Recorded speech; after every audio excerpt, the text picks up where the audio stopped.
आत चरावे, चाले गेले विसरून जावे, पुढे पुढे चालावे, जीवन गाणे गात चरावे, जीवन गाणे गात चरावे.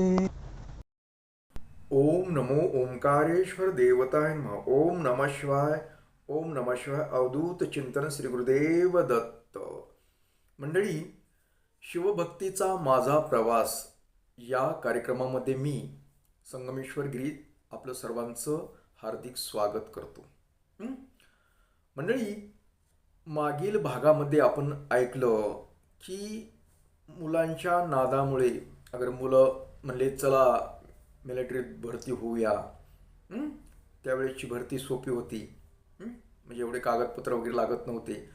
म्हणून मी सहज एक 15 पैशाचं कार्ड टाकलं आणि ते आलं बोलावणं, इथे तर अमुक अमुक भरती आहे म्हणजे माजलगावला.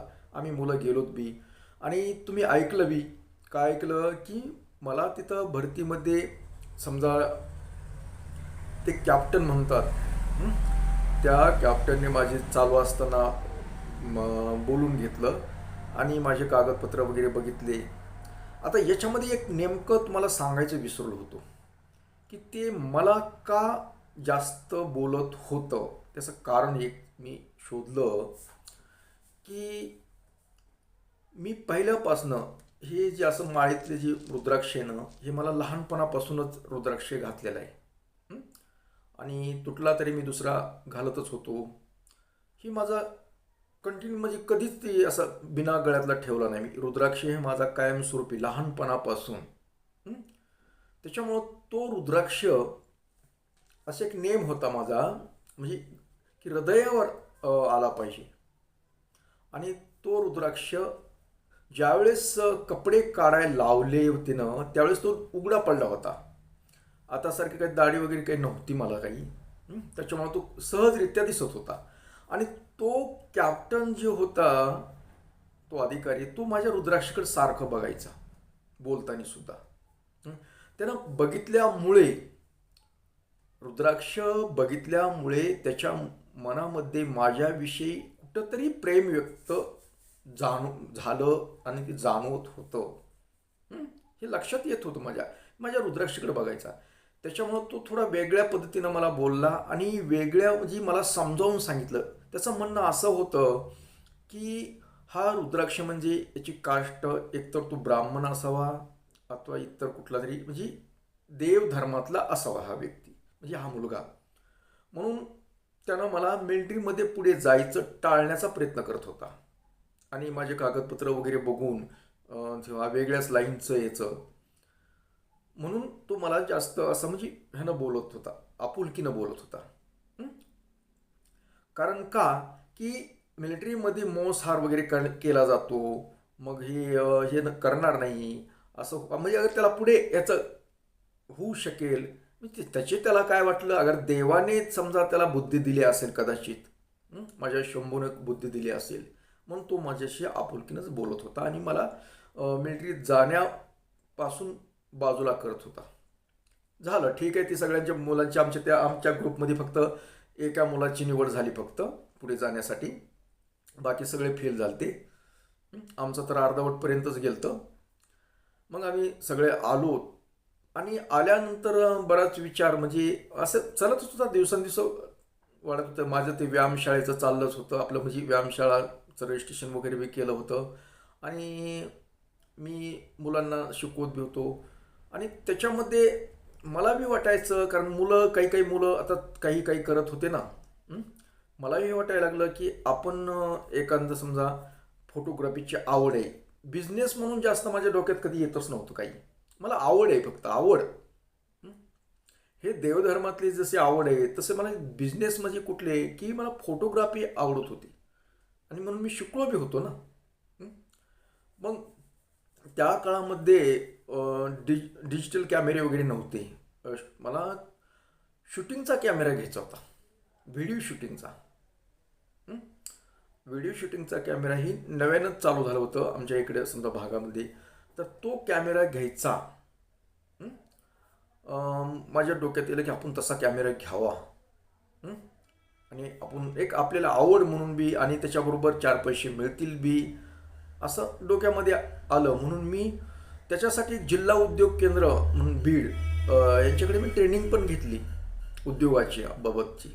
म्हणजे तिथं जर ट्रेनिंग घेतली तर कर्ज मिळतं. आपल्याकडे ते पैसे नाहीत, घरचे लोक तेवढे देणार नाहीत आणि घरच्याकडे ते कुठं पैसे होते. अगोदर कर्जबाजारी झालेले होते. मी आपलं 10-5 रुपये करून आपल्या घरचे ते वडील काही करून असं चालत होता प्रपंच. आणि मग माझ्या डोक्यात ते आलं म्हणून हे नवीनच विचार अजून मनामध्ये फिरायला लागला. म्हणून तो ट्रेनिंग घेतलं आणि त्या ट्रेनिंगचं सर्टिफिकेट असल्यामुळे की मी ते त्यांनी फाईल वगैरे बनवले आणि बँकेमध्ये दाखल केली. मराठवाडा बँक म्हणून होती, आता ती महाराष्ट्र झाली बँक.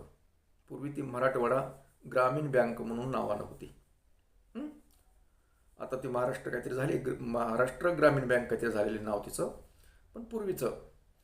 तर मग तिथं दाखल केलं. तिथं तर उद्योग केंद्रामधले लोक तर म्हणले होती तुमची फाईल वगैरे असं तसं. मग ते दाखल केलं आणि मग सगळं ठीक आहे, कागदपत्र जी म्हणून ते आणून दिले, सगळे झालं, चाललं प्रोसेस, चाललं ते होईल. मला मार्च एंड येईपर्यंत पुढे उद्या होईल, मिळेल कर्ज, परवा मिळेल. मग माझं काय असतं त्यावेळेसचं उन्हाळ्यामध्ये लग्नाचं सीझन असायचं त्या काळात. म्हणजे उन्हाळ्यात आता कधी बी लग्न करतात हे बाजू वेगळी आहे, पण पूर्वी कसं होतं उन्हाळ्यामध्येच लग्न जास्त करून असायची. आणि मग माझं शिजनाला आपल्याला कॅमेरा घ्यायचा आहे ना, शिजनामध्ये बऱ्याचसं फिटेल ते कॅमेरा लोकांचे कामं करून, त्या उद्देशानं आपण कॅमेरा घ्यायचा असं म्हणून मी चालू केलेलं होतं प्रोसेस. आणि जवळ येत मार्च एंड येतो जवळ तरी हे काही कर्जच देण्यात गेलं ते, म्हणजे आज उद्या आज उद्या आज उद्या आज उद्या. आणि त्यावेळेस कसं होतं माझं गरम रक्त होतं. आता बी गरमच आहे, म्हणजे आता तरी कुठं एवढं कधी कधी बिघडतो मी पण त्यावेळेस तरुणपणातलं रक्त हे जरा गरमच असतं जास्त. तर चाललं होतं असंच.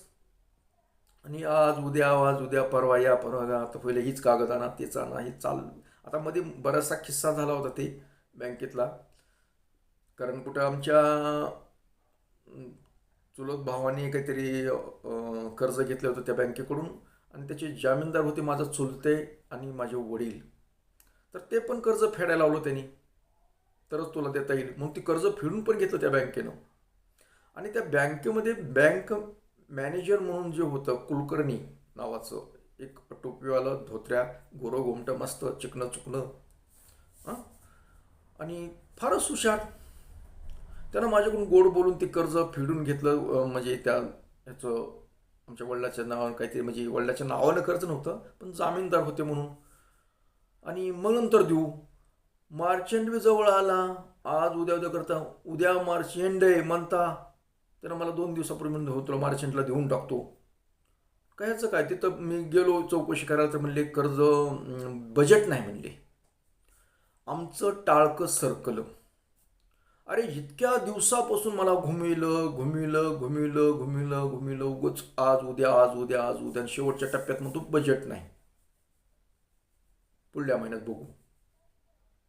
म्हणजे 3-4 महिन्यापासून घुमीत लावली हे ना आमचं. म्हणजे काय तळपायची आग मस्तकाला गेली.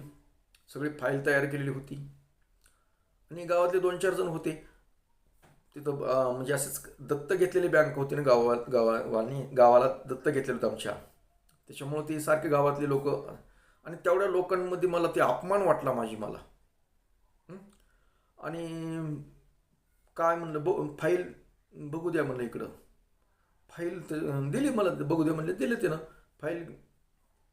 मॅनेजर्स पुढे उभा राहिलो होतो आणि फाईल त्याच्यासमोर अशी टर असे बळच फाडले. जाड कपट होते त्याचे, तरी मधून एकदा ना अशी एकदा फाडलं आणि टाकली तिथंच त्याच्यात टेबलवर. राहू द्या म्हणलं. आता त्याच्यात महत्त्वाचे काही कागदपत्र होते पण ते आमच्या धुंदीमध्ये काही कळलं नाही तसलं काही. ते कागदपत्र सगळ्या सहित ती फाडून तिथं टाकलं आणि ती माणूस मला ती मॅनेजर असंच बघायला लागलं. गावातले लोकांनी वाटेल काय झालं आणि म्हणलं फक्त त्याला बोट करून असं म्हटलं यापुढे बँकेत मी कर्जासाठी येणार नाही म्हटलं, कर्ज मागायला येणार नाही म्हणलं. 1 दिवस म्हणलं मी बँक चालवीन म्हटलं, बँक बँक मी उभा करील म्हणलं. असं सगळे बघायला लागले, पण ती हसले टिंगल काय बोलते. आणि मग माझ्या डोक्यात प्लॅन एक चालू झाला. आता बँकेत तर कर्जाला जायचं नाही, कॅमेरा तर घ्यायचा आहे. कुणी सावकाराकडे जायचं तर कामच नव्हतं, कारण 10 रुपये शेकडेनं नाही परवडणाऱ्या गोष्टी नव्हत्या. तर मी असं उगाच सहज चौकशी सावकाराची, तर ती लय त्यांचं काहीतरी लिहून पाहिजे असल्या गोष्टी ह्याच्यातला प्रकार होता तो. मला ते शक्य गोष्ट नाही वाटली. आणि माझ्या मनामध्ये एक कल्पना सुचली. मी बोललेलो वाक्य सहज बोलून गेलो टेन्शनमध्ये, राग माझं काही मनात नव्हतं. म्हणलं आपण बँक काढायची, बँक काय असते नेमकी, काय करते, बँकेचा व्यवहार कसा चालतो याच्याविषयी थोडासा अभ्यास करावा म्हटलं. आणि लक्षात, ही बँकेमध्ये पैसा कुठला येतो, ही लोक जी टाकतात, बचत करतात तिथं नेऊन आपल्या खात्यावर, तोच पैसा ही कर्ज रूपाने देतात ना. हे एक सहज सोपी व्याख्या सापडली मला. आणि मीच ठरवलं की आत्ता आपण जे आपल्या गावातील आहेत, काही जे गोरगरीब आहेत, तर त्यांना एक बचतीची सवय लावायची, बँक आणि बचतीची. आणि आपण त्या पद्धतीनं एक थोडक्यात, आता जसं बचत गट वगैरे जरा प्रसिद्ध झालं, पण त्या काळात तसं बचत गटाचं असं काही नव्हतं आमच्याकडे काही. पण मला कल्पना सुचली बचत करायची, बचत गट वगैरे नाही, बचत समूह काय म्हणून बचत गट, अगर बचत मंडळ असंच ते स्थापन करायचं म्हटलं. आणि लोकांना बचतीचं महत्त्व सांगायचं. आणि जो बचत, समजा आपण 1 रुपया जर आपण दररोज केला, तर महिन्याकाठी 1 रुपया जर आपण जमा केला, तर महिन्याकाठी 30 रुपये होते. आणि वर्षाकाठी किती होते, 3 5 15 3 18, म्हणजे आपल्या महिन्याकाठी 30 प्रमाणे जर आपण वर्षाचे आपल्याला किती होतील, 365. तर आपण काय करूया, आपण 1 रुपया दररोजच्या प्रमाणे आपण एवढी, जर एका माणसाची 1 रुपया जर आपण बचत म्हणून त्याला सवय लावली, त्याची तर वर्षाकाठी सहज कमी जास्त झालं तर 300 रुपये तर सहज होते. तर 2 रुपये केले तर 600 रुपये होते. मग 10 रुपये केले तर एवढे होते. हे हिशोब लावले बसल्या मला संध्याकाळी ते येडच लागलं. आणि सगळं म्हणजे त्याचा व्यवहार बघितला. समजा लोकांनी जर दररोज 10 रुपये आपल्याकडे जमा केले, तर त्यांचे एवढे होते. आणि त्यांना व्याज पण द्यायचं. आपण करूया, एक कल्पना मनामध्ये आली, म्हणून मी एक कल्पना सुरू केलं. एक बोर्ड लावला, म्हणजे अगोदरच ते वडिलाचं दुकानच होती, तर बोर्ड एक तयार केला आणि लावलं. तर मग मी भेटायलो त्या लोकांना, आला की चर्चा, मला बोलायचं तर सवय होती. आणि मी दुकानदार अगोदरही चालू केले. पहिला दुकानदार आमचा, आता ती वारला, त्यांची मंडळी चलवती दुकान, ते पहिला दुकानदार गाठला उद्धव शिंदे म्हणून. त्यांना ही कल्पना सांगितली, मी तुम्हाला कर्ज पण देऊ शकतो, म्हणजे तुम्हाला धंद्याला सुद्धा, असं माझं एक कल्पना आहे. तर ते म्हणलं ठीक आहे म्हणले, पण दररोज आम्ही नाही आणून द्या, तू यावं लागेल. तर म्हणलं ठीक आहे. म्हणून मी दररोज एक बुक छापले, 5 बुक असं दररोजचे, आणि त्याच्यावर 10 रुपये, त्यांच्या दुकानावर जाऊन 10 रुपये घ्यायचे. असे दुकानदार, कुणी उद्योग करणारे, कुणी त्यात कांबळे म्हणून होतं एक, म्हणजे बूट वगैरे शिवणारं, माणिक कांबळे, ते एक उद्योग, त्याचा जनक कांबळे हे त्याचा भाऊ, असेही आठवडी बाजार वगैरे करायचे लोक. आणि ते मग त्यांनी म्हणले आम्हाला दररोज काही नाही, पण आम्ही 8 दिवसाला, शनिवारी आणि मंगळवारी, असं म्हणजे 8 दिवसातून आम्ही करू जाऊ. पण आमचे जास्त राहते 8 दिवस, आम्ही एकदा 8 दिवसाला भरू. म्हणजे असे बरेच मी गाठले. कुणी मजुरी करणाऱ्यापैकी होते काही लोक. अशांना मग मी बचत त्यांची करून त्यांना लिहून द्यायचं, आपल्याकडे रजिस्टर केलं, आणि त्या पद्धतीने मी कलेक्शन करायला लागलो. आता कलेक्शन, मग ह्यांना म्हणजे किती व्याज होईल, म्हणलं बँक काय देते त्याच्यापेक्षा थोडंसं जास्त राहील. कारण आपल्याला किराया नव्हता, कुठलं काही नव्हतं. हं? म्हणजे एकंदरीत आम्ही त्यांना 2% समजा व्याज देणार त्यांना, म्हणजे 2 रुपये प्रमाणे. त्यांना कुणीच देत नव्हतं ना, एवढे बँकसुद्धा देत नव्हती. त्याच्यामुळं ती बचत करायला ही झाली. कारण मी व्यवहार बघितला होता बँकेचा, तर ती लांब नेऊन सोडत होते, इकडले त्या कागदाचे त्या कामाचे. मग त्याच्यामुळं त्यांना आपल्या 2 रुपये द्यायला काय, इकडे सावकार 10 रुपये घेत होता, आपण 2% पैसे करायला काय. आणि मग ती कलेक्शन झालं 2-4 महिन्यात झालं, म्हणजे त्यांना मला चालवायचं होतं पुढे. मग ते त्या कलेक्शन मग ह्यांना व्याज तर द्यावं लागेल, आणि असे जर पैसे नुसते अकाउंटवर ठेवले आपल्या, तर त्याला व्याज येणार नाही ना, त्याचा व्यवहारामध्ये वापर केला पाहिजे. म्हणून मी त्यांच्या भांडवलावर, समजा लोकांच्या 10-20 असे झालेल्या भांडवलावर जी कलेक्शन झालं होतं, त्याच्यावर मी 70,000चा एक कॅमेरा घेतला व्हिडिओ शूटिंगचा. म्हणजे आपण उद्योग करून, समजा आपल्या उद्योगातून त्यांना त्यांना परत जर मागितले तर त्याच्यावरती पैसे देता आले पाहिजेत ना. पैसा बसून राहिल्यानंतर कुठलं व्याज द्यायचं त्यांना. आणि त्यांच्या पद्धतीनं, म्हणजे त्यांच्या जी बचतीवर मी त्या पद्धतीनं मी तो कॅमेरा घेतला, आणि मग उद्योग बी करू लागलो, व्यवसाय बी झाला ना चालू, म्हणजे शूटिंगचा वगैरे व्यवहार, लग्न कार्यामध्ये, इतर ह्याच्यात. हं? आणि जेव्हा मागून त्याला जसे पैसे आले की मी ठेवायचे, देऊन टाकायचे, त्याच्यामुळे व्यवहाराचं काही अडचणी नव्हत्या. हं? लोकांना मग थोडे कुणी लोक 10 रुपये करायचे, आम्ही 8 दिवसाला 10 देऊ, जसे जमते तसे करायचं, त्यांना द्यायचं, आणि आपण तो उद्योग करायला चालू केला. हं? ते बरेच दिवस चालवला, आणि असं करता करता मग नंतर ही बचत गटाचं पण वारं चालू व्हायला लागलं होतं. आणि मग महाबचत गट म्हणून मी एक बचत गट काढला तो. पण त्याच्यामध्ये मला काय उद्योगाला, मला पैशाची गरज पडत नव्हती, मला ते येतात ती मी तेवढ्या पुरतंच केलं होतं नाटक मी. हं? मग इतराला मग अशाच पद्धतीनं पैसे द्यायचे त्या लोकांना, म्हणजे आपल्या सावकारापेक्षा कमी दरानं. सावकारचं दर खूपच असतो ना. हं? आणि हप्ते पाडून द्यायचे, विशेष म्हणजे त्यांनी जर कर्ज फेडताना हप्त्यालाच द्यायची, हप्त्यालाच. मग त्यांना 8 दिवसाचं द्यायचं, थोडे थोडे थोडे असे, म्हणजे ही सिस्टीम केली. बघता बघता बऱ्यापैकी महागट म्हणजे जवळजवळ 200च्या पुढी त्या गटामध्ये सामील झाले लोक, 200च्या पुढे झाले. तर अशा पद्धतीनं मी आता ही गोष्ट सांगायची, आता ही माझं आत्मकथन सांगायचं म्हणजे प्रत्येक गोष्टीतलं ज्ञान घेतलं मी, प्रत्येक गोष्टीतलं. म्हणजे झिरोतून कसं उभा करायचं काही, म्हणजे भांडवल नाही म्हणून मी उद्योग करणार नाही, ह्या गोष्टी शिकण्यामागं. आता मी उद्योगपती होईलो अशातला काही मला नव्हतं, पण लोकांना एक सामाजिक कार्य, समाजातलं काहीतरी करायचं, आपल्याला समाजासाठी बी करायचे ना.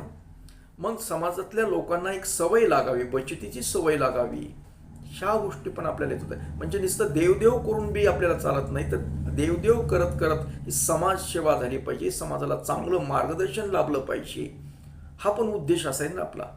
आपण ज्या समाजामध्ये राहतो त्या समाजाच्या हिताच्या काही गोष्टी कराव्या लागतात, नुसता देवदेव करून बी नाही चालत. ह्या पण गोष्टी मला कळत होत्या ना. त्याच्यामुळे ही उद्योग त्या नावाने म्हणजे स्वराज्य बचत गट, महागट बचत गट असं नावच काहीतरी होतं त्याचं. तर खूप व्यवस्थित. आता मग पुढे पुढे काय झालं, लोक, आता आमचा स्वभाव राहिला महाराजी स्वभाव. लोक पैसे द्यायला टाळाटाळ करायला, कर्ज उचलल्यानंतर परतफेड घ्यायला टाळाटाळ करायला, अशा बरेच घोषणावाल्या पण मेमरीला ताण येले. मग मी त्यातून काढता पाय घेतला. मग पुढे कशा पद्धतीने चालवायला मी ते पुन्हा नाही लक्ष दिलेलं, पण काही दिवस बऱ्यापैकी मीच कारभार करत होतो त्याचा. म्हणजे आपण समाजात राहतो तर समाजाच्या हिताच्या पण गोष्टी आपल्याला झाल्या पाहिजेत, हे कळल्या पाहिजेत, यासाठी ही गोष्ट करत होतो. म्हणजे उद्योगाला लोकांना लागा, उद्योगासाठी आपण कर्ज, कुणाला भाजीपालासाठी समजा काही घ्यायचं, भाजीपाला खरेदीसाठी, ती धंदा करायचा आहे, त्याचा व्यवसाय करायचा आहे, त्यासाठी पण 1,000-2,000 रुपये कर्ज असे द्यायचे. म्हणजे काही समजा कोंबडीचा उद्योग असायचं, ते आता ती महाराज म्हणतात तुम्ही काय कोंबडीचं नाव काढलं, पण कोंबड्यासाठी कोणी काय कशाला बी आपण त्याला उद्योगासाठी आपण त्या गटातून कर्ज द्यायला लागलो, चालतंय. म्हणजे तुम्हाला कदाचित वाटेल की निस्ता महाराज नव्हतो मी, ही महाराजाचे कार्य, ही समाज कार्य सुद्धा असतात, ही मी अनुभवल्या सगळ्या गोष्टी. मी सगळ्या गोष्टीतून आलोय म्हणून तर तुम्हाला ते अनुभव सांगण्यासाठी हे माझं आत्मकथन आहे. ह्या आत्मकथनामध्ये ह्याच गोष्टी शिकायच्यात ना, की मी कसा घडलोय. तुम्हाला वाटतं की काय महाराज लोकांनी काय कळतंय, बऱ्याच जणांचा गैरसमज असतं ना. हं? हे तसं काही नाही. मी खूप खूप अनुभव घेतलेत, खूप अनुभव घेतलेत. हं? म्हणून तुम्हाला सतत मी सांगत असतो की घाबरून जाऊ नका, टेन्शन घेऊ नका, मार्ग सापडतो. हं? विचार केल्यानंतर मार्ग सापडतो. जिद्द पाहिजे, जगण्याची जिद्द पाहिजे. जीवनामध्ये संघर्ष असल्याशिवाय माणूस शिकत नाही, लक्षात घ्या. हं? आपल्या जीवनामध्ये अडचणी आल्याच पाहिजेत. अडचणीशिवाय माणूस मार्ग काढू शकत नाही. आणि मला त्याचं दुःख काही नाही. देवानं मुद्दाम होऊन मला ही अशी बुद्धी दिलेली आहे. हं? ही मी काय नाही, मी पणा नाही याच्यामध्ये. मला देवानं करून घेतलं माझ्याकडून गोष्टी अशा. आणि देव तर करतच राहिलो. शिवोपासना तर करतच राहिलो. शिवोपासना करत करत असे उद्योग करत होतो. पुढे मी संस्था बी काढली. पुढे संस्था म्हणजे सामाजिक संस्था म्हणून. हं? त्या संस्थेद्वारे म्हणजे बालवाडीपासून तसं तर मी रजिस्ट्रेशन कॉलेजपर्यंत केलं. हं? पण ते कॉलेज समजा पुढे नाही, पण बालवाडी आपलं ते इंग्लिश स्कूलपर्यंत आपण चालवलं ते 1-2 वर्ष. हं? पण त्याला आपण पैशावाले नव्हतो ना. म्हणजे मला जी आवडत होते, अगदी समाजासाठी काय करता येतं ही जास्तीत जास्त करण्याचा प्रयत्न करत होतो, एकटाच माणूस. हं? आणि बिघडायचं कुठं माझं अशा कार्यामध्ये, समजा ते देवदेवाच्या रजिस्ट्रेशनच्या बाबतीत, हे लोक काय असायचं, या कुठल्या बी समाजामधून काही आपल्याला मिळतं का. समाजाला लुटण्याचे प्रकार जास्त होत होते आणि नेमकं माझं तिथं खटकत होतं. आम्ही ती संस्था, शिवाभावी संस्थेमध्ये बी काय झालं त्या ह्याच्यामध्ये सदस्यामध्ये, कारण मी म्हणायचं की जी समजा काही आलं बी होतं सरकारी अनुदान वगैरे आम्हाला ते, तर त्याच्यामध्ये ते स्वतःचेच हित बघायला लागले. मी खर्चलेल्या म्हणजे जी गरजे संस्थेच्या विकासासाठी काही गोष्टी कराव्या लागतात ना, त्या करायच्या सोडून हे स्वतःचेच बघायला लागले. म्हणून तो मी विषय त्याच्यातून बाहेर पडलो मी. म्हणजे नाव सामाजिक असायचं, समाजासाठी दाखवायचं, पण स्वतःचेच पोटं भरायचे, स्वतःचाच विकास करून घ्यायचा त्या समाजाच्या म्हणजे संस्थेद्वारे. अशा पण काही गोष्टी व्हायला. म्हणून हळूहळू बऱ्याच गोष्टी जरी मी समाजासाठी करायचं, मला अनुभव नसल्यामुळे करायचा प्रयत्न करायचा. आणि ह्या अशा गोष्टी आढळल्या की मग मी तिथून काढता पाहिजे, ह्याचा बाजूला व्हायचं. म्हणजे मला असं कुठं ती सापडलंच नाही की लोक शुद्ध मनानं करतात, देवाचे ट्रस्ट बी आहे, तिच्यात बी तोच प्रकार व्हायला लागला. बरं, असे बरेच अजून काही काही खिस्से आहेत म्हणजे माझ्या त्या वयामध्ये. अजून तुम्हाला पुढे भागामध्ये ऐकायचं आहे. आता हे झालं, ह्याच्यातलं झालं. आता बहिणीचं लग्न वगैरे माझं ते प्रेम प्रकरणाचं तुम्ही ऐकलं गोष्ट. आता ही पुढे अजून आम्ही समजा लग्नाच्या फंद्यात कसे पडलो, पुढे तिच्यात काय नेमकं कारण, त्याचं कारण काय, ह्या अशा बऱ्याचशा गोष्टीत अजून मी तारुण्यातच आहे. अजून माझं ते खरं जीवन अजून तुम्हाला बघायचं आहे पुढचं. ते ऐकायचं आहे, पण पुढील भागात बरेचसे भाग आहेत त्याला. मग आजच्या पुरतं मी एवढंच सांगितलं तुम्हाला. तर मंडळी, आता आपला निरोप घेतो आणि परत भेटणारच आहे पुढील भागामध्ये. तोपर्यंत मंडळी, ओम नमः शिवाय. जय हिंद, जय भारत. सुखी राहा आणि समाधानी राहा आणि बघत राहा माझं आत्मकथन, शिवभक्तीचा माझा प्रवास.